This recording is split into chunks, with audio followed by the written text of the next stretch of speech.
Hai semua, kita mau jelasin sedikit nih tentang fenomena El Nino dan La Nina. Yuk simak. Sebelumnya, kita perkenalan dulu yuk. Perkenalkan, nama saya Tani Helena dan teman saya Alfiona Salsabila. Apa sih yang dimaksud dengan El Nino dan La Nina?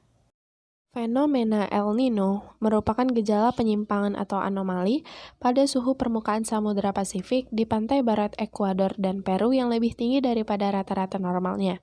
Fenomena El Nino sendiri berasal dari bahasa Spanyol yang berarti anak laki-laki atau Yesus. Karena munculnya fenomena El Nino ini di sekitar hari Natal atau akhir Desember, di mana fenomena El Nino sendiri menghangatkan suhu permukaan laut. Fenomena La Nina adalah fenomena suhu permukaan laut yang menurun sepanjang timur dan tengah Samudra Pasifik di garis khatulistiwa. Penurunan suhu tersebut sebanyak 3 derajat Celcius hingga 5 derajat Celcius dari suhu normal. Fenomena La Nina juga berasal dari bahasa Spanyol yang berarti anak perempuan, di mana fenomena La Nina terjadi mendinginnya suhu permukaan laut akibat menguatnya upwelling. Fenomena El Nino dan La Nina merupakan fenomena cuaca global yang berlangsung di wilayah ekuator Samudra Pasifik pada umumnya dikaitkan dengan adanya anomali iklim dunia.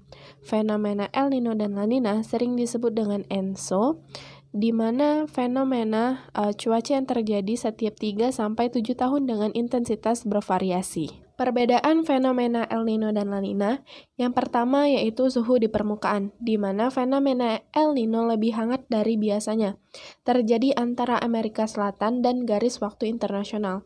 Sedangkan fenomena La Nina lebih dingin dari biasanya dan terjadi di ekuator antara Amerika Selatan dan garis waktu internasional. Yang kedua yaitu tekanan, di mana tekanan fenomena El Nino, tekanan permukaan udaranya yang tinggi di Pasifik Barat, sedangkan fenomena La Nina, tekanan permukaan udaranya yang rendah di Pasifik Timur. Yang ketiga yaitu trade wind atau angin pasat, di mana fenomena El Nino bermula ketika angin pasat Samudra Pasifik tropis mati dan suhu laut menjadi sangat hangat. Sedangkan fenomena La Nina terjadi ketika angin pasat bertiup sangat kencang dan suhu laut menjadi lebih dingin dari biasanya. Yang keempat yaitu musim, di mana fenomena El Nino berdampak pada pola musim lebih hangat di barat Laut Pasifik selama musim dingin dan lebih basah di barat daya Pasifik. Sedangkan fenomena La Nina, musim dingin lebih basah sehingga curah hujan meningkat di barat Laut Pasifik dan lebih kering di barat daya Pasifik. Kemudian gaya Coriolis. Fenomena El Nino yaitu mengurangi kekuatan gaya Coriolis, sedangkan fenomena La Nina meningkatkan kekuatan gaya Coriolis. Dan perairan laut di Pasifik, untuk fenomena El Nino, air hangat mengurangi upwelling air sehingga memengaruhi kaya nutrisi laut.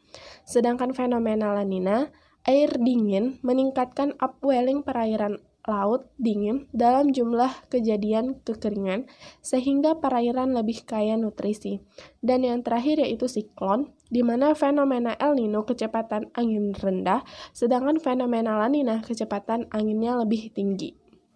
Proses terjadinya fenomena El Nino yaitu yang pertama, perairan Pasifik bagian tengah dan timur mengalami pemanasan suhu, di mana akan meningkatkan suhu kelembapan pada atmosfer yang berada di atas perairan tersebut.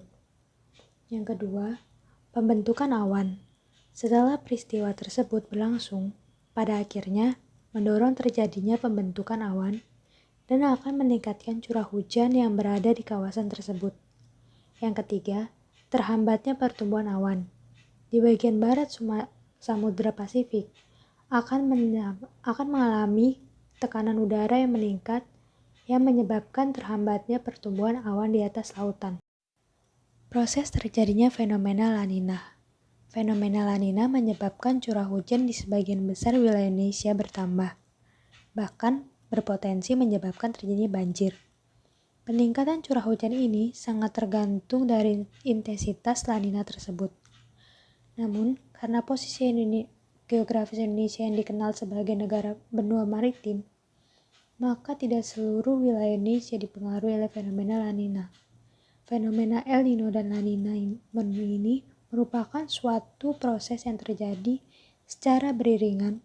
Meskipun demikian, La Nina terjadi lebih jarang dibandingkan El Nino.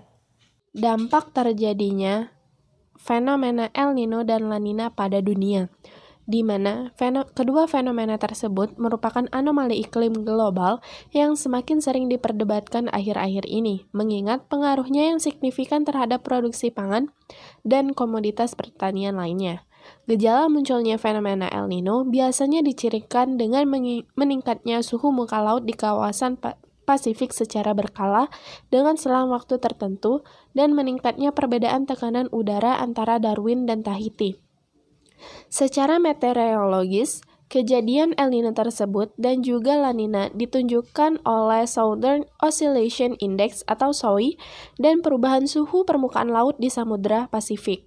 Nilai SOI tersebut sangat bervariasi menurut bulan atau dalam periode waktu yang lebih singkat lagi akibat perubahan perbedaan tekanan udara antara Darwin dan Tahiti. Pada peristiwa El Nino, nilai SOI turun di bawah kisaran normal dan sebaliknya pada kejadian La Nina. Nilai SOI di kawasan Asia Tenggara dan Australia berkorelasi kuat dengan curah hujan. Karena itu, perubahan nilai SOI merupakan indikator yang baik bagi perubahan curah hujan di kawasan tersebut. Jika terjadi El Nino atau terjadi nilai SOI negatif, maka curah hujan di kawasan tersebut dapat turun di bawah curah hujan normal. Sebaliknya, jika terjadi La Nina yang ditunjukkan oleh nilai SOI yang positif, dapat menimbulkan peningkatan curah hujan. Akan tetapi, nilai SOI yang negatif tidak selalu diikuti dengan penurunan curah hujan secara drastis. Jika nilai negatif SOI tersebut tidak begitu ekstrim. Pada umumnya, jika nilai negatif SOI pada suatu peristiwa El Nino mencapai negatif 10 atau kurang, maka dapat dipastikan akan terjadi penurunan curah hujan di bawah normal. Sebaliknya, jika peristiwa La Nina nilai positif SOI mencapai 10 atau lebih, maka akan terjadi peningkatan curah hujan di atas normal. Dampak fenomena El Nino dan La Nina di Indonesia. Dampak El Nino di Indonesia, ketika El Nino berlangsung, musim kemarau menjadi sangat kering, serta permulaan musim hujan yang sangat terlambat. Naiknya tekanan udara di Pasifik Tengah dan Timur saat El Nino menyebabkan pembentukan awan yang intensif. Hal ini menjadikan curah hujan yang tinggi di kawasan Pasifik Tengah dan Timur. Selama terjadinya peristiwa fenomena El Nino, dicatat telah terjadi korban meninggal dunia karena sesak nafas akibat kebakaran hutan yang menyebabkan kabut asap berkepanjangan, bahkan ancaman kabut asap itu sampai ke negara tetangga. Adanya perjangkitan terbatas terhadap penyakit kolera di seluruh wilayah Indonesia akibat pengaruh kekeringan terhadap ketersediaan air bersih. Dampak fenomena La Nina. Ketika La Nina, musim penghujan akan tiba lebih awal daripada biasanya. Di daerah Pasifik Barat terjadi kekeringan yang jauh dari normal. Turunnya tekanan udara di Pasifik Tengah dan Timur saat La Nina menjadi hambatan terbentuknya awan di daerah ini, sehingga mengalami kekeringan.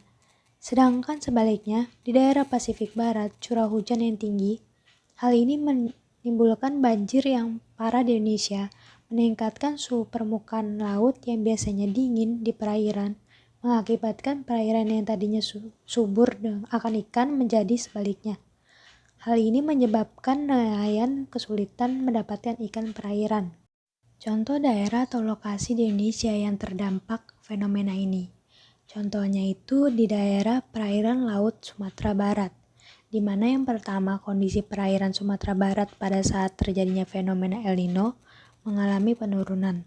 Rata-rata nilai SLA saat fenomena El Nino adalah 1,52 M.